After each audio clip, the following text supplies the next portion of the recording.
opinions are interesting. They're typically pretty stubborn, but are able to be molded. Usually, such is fairly gradual, happening over the course of months, if not years.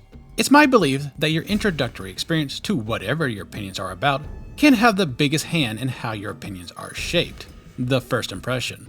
Game opinions, Fallout included, are no different.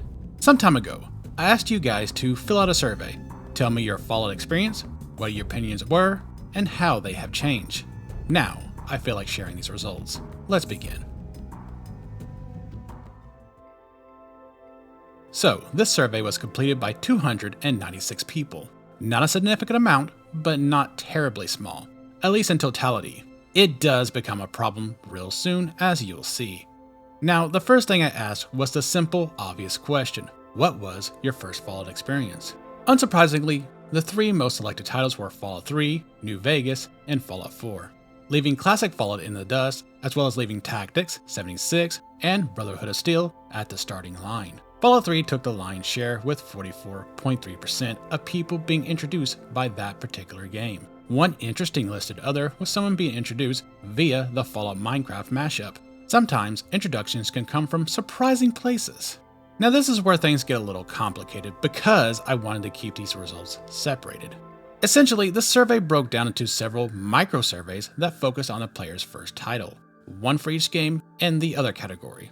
So I'll show each question and present most of the answers. I say most because, well, let's get through the first question using everything and show you why that would be a problem. We begin by me asking when they played their first game. It was most common for respondents to say they started their initial game at least some years after release. There were, of course, those who played it when it was new. The biggest percentage of the new players came from Fallout 2 and 76. However, only about 5 respondents started on 2 first, and only 2 respondents started on 76 first. So this data is very, very unlikely to be reflective of actuality. There are some games that have a very low amount of responses claiming them as their first title. This is, as you have seen earlier, Fallout 1, 2, Brotherhood of Steel, Shelter, 76, and another category. Nobody even chose Tactics. Those are so little numbers that it almost feels pointless to include them any further. Without a larger sample size, a single vote can heavily skew the results. At least, mostly. Fallout 1 has 11 responses, and I feel a bit better about that than I do Fallout 2. However, if I'm including 1, I feel the need to include 2. And if I'm including 2, I feel the need to include Shelter because Shelter has 8 responses compared to the second game's 5. With that in mind, I'm presenting information from 1, 2, and Shelter. However, put a big fat asterisk beside them. It's important to recognize, even with Fallout 1's 11 respondents, that the sample size is so low that a single vote can significantly alter the data. As such, I was planning to only show them when trends were being followed or rejected as a bit of a footnote. But the problem is there's lots of trends that were followed by these guys. So much that it quickly went from being a footnote to being a feature. However, with only 2 responses at most for things like 76, BOS, and the others, the information is so little that even including them as an asterisk didn't make a ton of sense for me. Admittedly, I recognize my cutoff point is a bit arbitrary. I'm going on what feels right than any concrete number, and I don't want to completely disrespect those who submitted their answers and fell into these categories of super small sample sizes. So I will include these guys' open responses as those are individualized to start with, and there might be 1 or 2 cases where they're presented as footnotes. But I wanted to bring this up here because, as you can see, so few responses really impacts the result. And with that, we're finally moving on. When it comes to learning about and subsequently playing the games, the answers are pretty varied. The most common answers were from either friend recommendation or gameplay video. Friend recommendation was the winning circumstance with 3 in New Vegas, and while they're about even, New Vegas' percentage held a very slim lead with 26.8 compared to 3's 26. Incidentally, Bought on a Whim was also 26.8 for New Vegas. Gameplay video ran the lead with 4 and by a large amount, 33.8%. Interestingly, despite gameplay video being the leading causation for Fallout 4, friend recommendation was still in the 26-point range with 26.2. Mind the asterisk, but for Fallout 2, it was pretty all over the place, and the biggest share of Fallout 1 starters was purchased on a whim. Now, I asked them if they enjoyed their first time playing the title. Naturally, there was a predictable trend of everyone enjoying their first time while playing their first respective game. The introductory game new players enjoyed the most was Fallout 3, with 88.5 compared to the 0 votes for those who didn't, and the 11.5 who saw it as a bit of a mixed bag. Fallout 4 had similar numbers, but took slightly more no's than 3 did. What's interesting is New Vegas, which had the least amount of likes from first-time players and had a higher percentage of no's than any other game listed. In fact, if you were to ignore the small sample size of Shelter, a more percentage of people enjoyed playing Shelter as their introductory Fallout than the people who were introduced via New Vegas. Over time, however, their opinions of New Vegas sharply grew while their opinions of 3 and 4 sharply declined, both by similar numbers. It's interesting. The people who were introduced to Fallout through 3 and 4 enjoyed them initially at about the same pace, and both sour on them in kind. 46.6% grew to have worse opinions on 3, while 51.2% grew to have worse opinions on 4. This trend really makes me think, but I'll save interpretations for near the end of the video.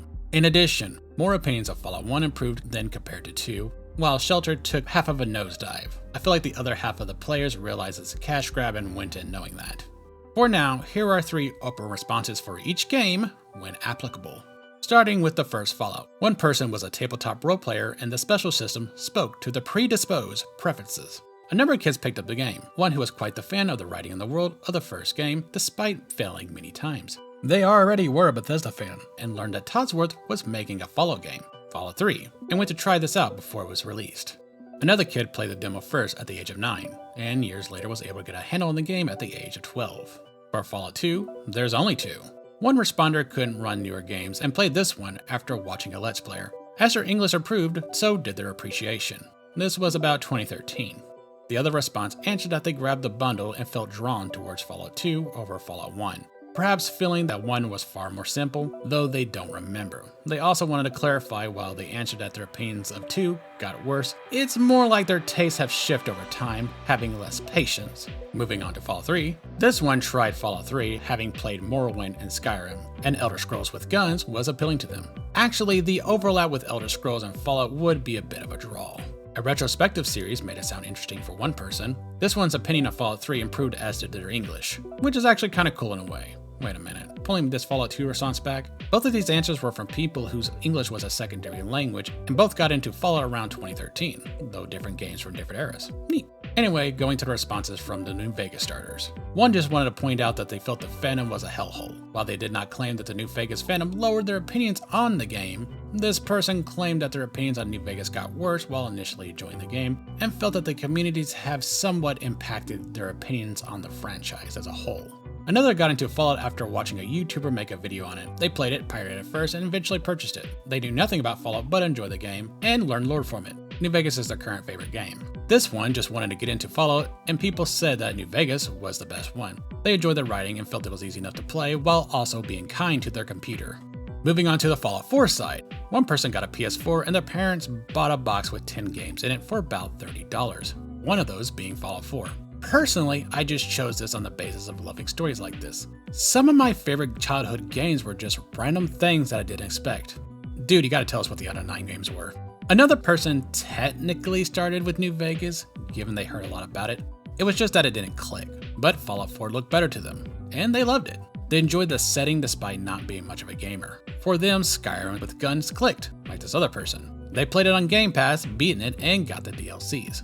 Another person saw ads for Fallout 4 on YouTube. They got a used copy from a game store. They enjoyed it, though never finished and watched lore videos on YouTube. Next, 76. There's technically 2 responses, but a lot of people do this thing where they'll write that they want to answer or not, and then submit the form. I think my wording confuses people. I probably need to be a bit more directive, even if most people get my meaning. Anyway, this other response goes in to talk about how they were in a dark place during the pandemic and received 76 from their brother. They didn't know about the divergence aspect and felt that the game was using poorly researched or bastardized real-life locations. After playing through, their opinions changed, especially listening to the music and the DJ. It turned into something special for them, helped them mentally, and made them appreciate thematic intentions and music, along with the franchise itself, of course. I guess I should mention BOS and tactics. There's one person who started with the Brotherhood of Steel, but didn't write up an open response over this game.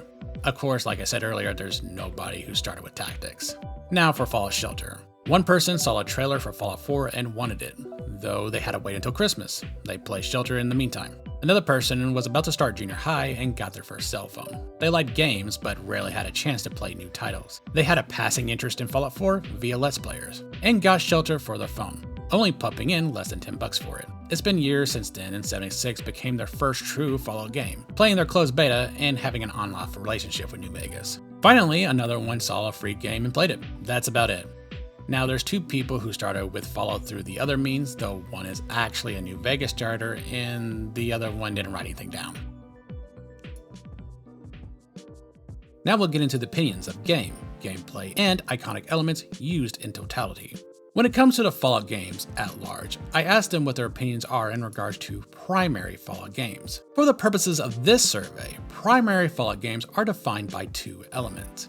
Number 1, a gameplay system that uses the, upon release, established gameplay style of the franchise. 1 to 2, 3 to 4, and 4 to 76. And number 2, considered Holy Canon by Bethesda as their current owners. In this regard, the primary Fallout games included Fallout 1, 2, 3, New Vegas, 4, and 76. It excluded Tactics, BOS, and Shelter. So the first question that was asked in this section for every respondent was, what was your favorite primary Fallout game? And if you saw some older surveys that were asked, you've likely predicted where this went. It was Fallout New Vegas. It seemed like no matter what games the player started with, New Vegas was the favorite. Even with the small sample sizes, it tended to dominate, and usually by 60+%. Fallout 1 starters were the exception, where it still won, but it was 45.5% versus Fallout 1's 27.3%. There actually is another exception. The 76 starting responders bucked the trend, showing a split favorite between 76 and 3. Though there's only 2 of them, which is why they're mostly ignored. There's also the other option, though technically one's a New Vegas starter, and it was a split decision between 4 and New Vegas. I guess I should mention the one who started with the Brotherhood of Steel voted for New Vegas. Going back to the main numbers, New Vegas starter liked New Vegas the most. Go figure. Second place is a bit more varied, but it looked like Fallout 4 took the Silver Cup in most camps. Though competition here is pretty fierce and it's a pretty distant second. Now moving on to the least favorite game, there was a common trend to either answer 76, 4, or 3. Mostly it was 76, then it moved to 4 and 3 after. 1 also is a good dishonorable mention in this category, being second or third place in a few polls, but for the most part people chose 76. Let's move on to the favorite main quest line. The repetitive answer was, once again, New Vegas, but there was also a common trend of the original Fallout's questline taking second place. It was a pretty distant second place, mind you, short of Fallout 1 starters who had it rival New Vegas as their own first place, at 36.4 each. And Fallout 2 starters also had a ratio of 3 votes for New Vegas to 2 votes for 1, which may have some implication, but as always, mind the sample size. Across the board, third place had a little bit more variety, but it was mostly given to Fallout 2. Now, the least favorite questline seemed to be either 4 or 76 competing for first place, though it appears to be more Fallout 4. Fallout 3 sometimes took the second place crown, like with the New Vegas starters. Jumping over, I asked them which game had their favorite gameplay when considering all the mechanics together. It came down to a pretty heated battle between 4 and New Vegas. In some cases, New Vegas won, in other cases, 4 won. The people who started with 3 perhaps best represented a vision where it's a dead even with a few choices for the other crowns. 76 took third place there, however. Interestingly, New Vegas starters slightly preferred 4's gameplay, while 4 starters also preferred 4's gameplay. With that in mind, 4 won more times than New Vegas did. Least favorite gameplay was a bit more uniformed, with every group, short of the people who started with Fallout 1 and surprisingly Shelter, saying Fallout 1 had their least favorite gameplay. Fallout 1 starters claimed by a pretty large margin that 76 had their least favorite gameplay. That said, 76 was pretty up there. And across the board, every single group stated by a pretty large margin that they all preferred the first and third person gameplay mechanics over the isometric. 1 and 2 stars were slightly more lenient about it, naturally. Of the 3D starting games, New Vegas beginners were the more acceptable group to the isometric games, accepting them 10% more than 3 did. I asked everyone their opinions on character skills, ranking its importance on a scale of 1 to 5, 5 being very important, and most agreed it was, usually 4 or 5. Occasionally 3. A very small amount of people didn't see it as too important. If we take it at face value, ignoring sample sizes, people who started with 1, New Vegas, and interesting enough, Shelter, viewed character skills as more important than most. They were also asked to give their input on level scaling. Most claim it made sense only in specific scenarios with equally specific enemies. A ton of people gave their own input, usually about how scaling can have its place, but if it's poorly done, it's not exactly a great system. Moving on, there was another trend followed where everyone liked to have consequences to choices that could, potentially, lock the player out of content. Not a single vote, even other than near entirely dismissed numbers, went to the no as it denies content. While I expected that percentage to be on the losing end, I figured there would have been a few choices for it here and there, even if only in the single digits. There wasn't. These results surprised me for another reason. I expected the warning one to be the most popular, but rather it went full-throttled NPC agency. Also interesting, the ones who started with Fallout 3 and Fallout 4 gravitated towards agency over New Vegas starters, putting them closer in line with the Fallout 1 starters, though as always asterisk. Most everyone agreed that the lore is best served as being consistent, usually ranking 4 or 5. The most interesting aspect was how the Fallout 2 starters peaked 4 out of 5 over 5 out of 5, and was the only group to do that, besides the one person who started with Brotherhood of Steel. Though again, small sample size. We hop to the blank slate protagonist question. When asking the groups what their preferred protagonist type was in regards to how much of a hollow vessel they should be for the player, their trend was some history is fine being the dominated choice, with blank as possible being the next chosen option. There's a couple of interesting points. 4 starters were the least accepting of a blank slate protagonist, while also being the most accepting, among the larger sample sizes anyway, for established history. That said, they were also the most accepting of some history out of everyone as well. On the other end, New Vegas was the most accepting of the blank slate, rivaling some history with 48.2 to 48.2. Next, I asked them what they felt were overused. The largest 2 crowns were Brotherhood of Steel and Super Mutants pretty consistently. The third one was mostly FEV. Enclave and Deathclaws got up there a few times, but people felt that they were mostly fine. Likely because Deathclaws are animals capable of breeding and could go anywhere, as they were apex predators. While the Enclave hasn't had any real significant presence after Fallout 3, largely just being remnants. There were some other options thrown down, typically about vaults, vault tech, or caps. Following that, I asked each group what their favorite set of power armor was. The most common trend was T51, being the first for every group. Then it typically jumped to either Advanced Power Armor or XO1 for second place. Notably, XO1 borrows significant design cues from Advanced Power Armor. T60 and T45 seemed to grab third place the most. I then acquired a significant bit about the Super Mutants. Universally, the favorite interpretation were the Mariposa Super Mutants of Fallout 1, 2, and New Vegas, with each group that started on those particular games, and Shelter apparently, giving unanimous approval. Those who started with Fallout 3 or 4 also heavily favored them, though only 90.8% for those who started with 3 and 92.5% for those who started with 4. While I expected favoritism for the Mariposa ones, I didn't expect it to be this strong. On the other hand, the least favorite interpretation of the Super Mutants were either Huntersville or the Institute, with some saying Vault 87 for third place. Those Shelter starters evidently preferred Huntersville Super Mutants to 87 Mutants, and about 3 people who started with Fallout 3 felt the Mariposa Super Mutants were the weakest interpretation. I asked about the designs of the Super Mutants as well. It didn't really dawn on me until afterwards that there's not really enough differences between the Huntersville and the Institute Super Mutants to warrant their own category.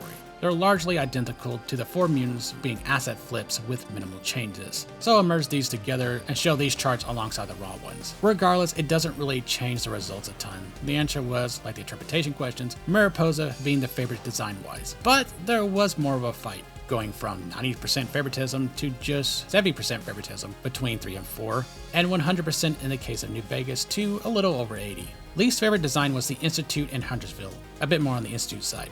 Merger. There were some from Mariposa that showed up on this map compared to the interpretation. Evidently, a small amount of New Vegas starters who gave 100% support to the interpretation of Mariposa Super Mutants felt that they had the worst design. Now we step away from the Super Mutants and talk about the BOS. There appears to be a bit more of a bias towards the West Coast interpretations, where the 2 dominating chapters are the Mojave at number 1 and Lost Hill at number 2. Notably, for this question, this is where the game that the player starts with may shape the judgment somewhat. Fallout 1 players heavily favored the Lost Hill chapter, while for the Fallout 3 starters, the Capital Wasteland chapter didn't win, but it did have the largest share of percentage for its own game's BOS compared to the others. The same is also true for Fallout 4 and the Commonwealth chapter. And while the Mojave chapter already won most times anyway, the New Vegas starters supported the Mojave chapter by the larger percentage, if one ignores Shelter. The favorite Enclave interpretation was a lot more uniform, where Fallout 2 version won out pretty handily by similar margins across most cases, 50-ish with the exception of people who started with Classic Fallout where it was higher, but again, small sample size. Interestingly, for people who started with Fallout 3, the Capital Wasteland Enclave didn't even take second place. That went to the Remnants. Now I asked about the favorite wasteland. I made an idiotic mistake during my copying and pasting job and wound up accidentally crediting the Commonwealth to New Vegas at one point. Fixed it, but a handful of votes were already in. Probably where this one came from. So I merged Commonwealth in V and Commonwealth 4 together in a separate graph. But Classic Fallout starters prefer New California. Fallout 3 starters prefer the Capital Wasteland. Ugh. Though it was pretty close to the Mojave for them. New Vegas starters heavily prefer the Mojave and put New California as their second favorite. And those who started with Fallout 4 also preferred the Mojave, putting the Commonwealth, remember, merging, as their second favorite.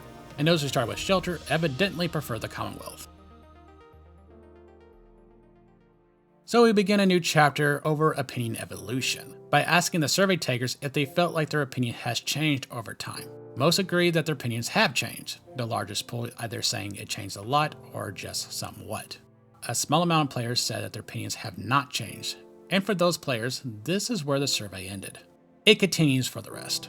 Time and experience with Fallout was probably the major contributing factor in shaping one's opinion, where most either said it somewhat or greatly impacted their opinions. Communities was a bit less considered. While most said that it did impact their opinions, they felt it only did a little or somewhat. Content creators appear to be given more attention, grabbing more of an impact than communities, but less than in time and experience, as a plurality voted for somewhat over a little, though some felt it did greatly impact their opinions. Finally, people largely felt that friends did not impact their opinions. In most cases, 60 to 70% of voters said that it didn't. Perhaps that's due to sharing the same opinions as their friend or generally not speaking about Fallout to them. Now, I asked some of our responses in regards to Fallout and opinion changing as a whole. Starting with Fallout 1. One respondent has their opinion soured on the current elements, wacky humor, and feeling that even the NCR in New Vegas felt comparatively off to their older counterpart of Fallout 2. Another felt that while they enjoyed Fallout 3, it didn't feel particularly right, whether that's due to lore, atmosphere, or humor. And while they did feel that content creators had gave them some level of positivity, they're more happy for other people than themselves and their own memories, which is a good way to end on their own note. Moving on to Fallout 2, 3 people wrote an open response, but one was pointing to the last write-up. Now, the second one grew to appreciate Bethesda Fallout, and the last one talked about how the people they interacted with were largely bitter older fans who hated the newer games, and they shared that opinion for a while, until they played the newer games and found them to not be so bad, and the newer games had their own strengths. Moving on to the third game, one talked about how they loved Fallout 3 upon release, particularly the Mad Max world, but the classic games have really altered their opinions for what was introduced and removed from the franchise. They respect Fallout 3 for what it is, but it's not their favorite anymore. One player talked about how much fun playing Fallout 3 was, exploring random directions, accidentally stumbling upon James early, and it felt that Fallout 1 and 2 captured that same spirit, while they felt more gated by Fallout New Vegas and, narratively speaking, felt that the player had too much agency on the world. They also made sure to say that they did not want Fallout to be an MMO. Another one talked about how, as they got older, they appreciated the lore and character designs compared to when they were younger and just shooting enemies to have a great fun time. Now, here are some of the responses for the Fallout series as a whole from New Vegas fans. One person said that New Vegas was their favorite game for a while. They dismissed criticism, but eventually moved on. They had more fun with Fallout 4 when not engaging with the main questline, enjoying the more positive vibes of 4 rather than the deep vibes of New Vegas. Essentially, they prefer open sandboxes rather than story-driven content from what I gathered in their response. This person has a bias to New Vegas and felt like it gelled better with what their concept of an RPG was. World reactions to decisions and going against the story. And they said that the communities in their playthroughs helped shape their opinions. Another person who started with New Vegas and eventually 3 said that these were the first RPGs they played. Their concept of an RPG also evolved, and now they value character builds and choices rather than just being good-natured. Now, Fallout 4. Fallout 4 was this person's first Fallout, going in pretty much blind. They got into the series, played Fallout 3 and New Vegas, and finally classics. Fallout 1 in particular surprised them how much enjoyment they got from it. In their words, they went from a normie to a stereotype of a big Fallout fan. Another one claimed that they grew up and started to understand the story, finding inconsistencies and played 76 at launch. They said that this was all a bit of an awakening for them. the third submitter for this, sampled Fallout 3 in New Vegas a bit and really only played through Fallout 4. They did go back and play through 3 in New Vegas and change their stances. They also went on to say that they tried Fallout 1 but couldn't stand the RNG and turn-based aspect. Moving on to the one response for 76. This person said they started with this one and felt it was the best game due to the potential longevity it could offer via updates. And while that's still true, their stance has softened and some DLCs became their personal favorites. Finally, Shelter. This Shelter starter followed up with Fallout 4. They still enjoy 4 but grew to love the post-apocalyptic world of Fallout 1 and then the post-apocalyptic world of Fallout 2 in Vegas, feeling those as unique. And the last person for Shelter, just like the Fallout 4 factions until they found what the other games could pull off. I'm going to try to keep this brief because this video is way too long and my voice is already giving out. You could probably hear it. One thing I noticed is that if you assume everything is accurate and the data presented has little to no flaws, then a lot of the trends are pretty alike. Basically, across all divisions, most prefer first and third person Fallout over isometric. The ideal blend of the gameplay styles would merge 4 and New Vegas together. Level scaling should be used sparingly. Choices should lock player out of content if it's a bad choice, and most people have a bias towards West Coast content, including narrative styles, over East Coast content. In addition, players also stated that they enjoyed 3 and 4 more at first than those who enjoyed New Vegas, but those opinions sharply swapped as years went on. And time and experience had the biggest impact, followed by content creators, then communities, with friends having little to no bearing on such. Again, if we assume that the data is reflective, then this suggests that Bethesda's offerings are fun immediately, but over time it gets predictable and pale. Like as a gumball that hits you with all kinds of flavors at first, but eventually loses it and the disappointment sets in. Still, like I said, that's if we assume it's accurate. It's not. The sample size was low, even for my surveys. Usually I can get around 800 or so responses. This time, 296. Only 11 people claim to have started with Fallout 1, and if that percentage was translated to the 800, I'd probably have about 30 Fallout 1 responses and would feel a lot better about that information. Low turnout equals low confidence in most of these scores. I have more confidence in the 3 pool than all the rest, but I don't feel too bad with 4 in Vegas. In addition, even if I had a ton of responses, the sample pool, no matter how big, would come from my own audience. And there's a real chance that the Fallout content YouTube watchers are largely New Vegas fans over the general public. It's hard to measure that, however. That said, I was specifically asking for my own audience, not the general public. This was a question about what your opinions were, after all, and so in that way, it does fit. At some point, I would actually like to run the survey again and hopefully get more responses. Not anytime soon, though. It was actually very tedious sifting and organizing all this information. This script ran 13 pages, just so much time. Still, thank you for watching this. Hope you had fun. But before you go, check out this survey on Fallout fan game ideas if you wanted a new survey to give opinions to. And a special thanks to my channel members, especially my members, Thriceover members, like that crazy game developer and Danny McPhee. If you'd like to support me and join as well, I'd be more than happy. Otherwise, like, share, subscribe, all that typical YouTube stuff. Thank you. Have a good one.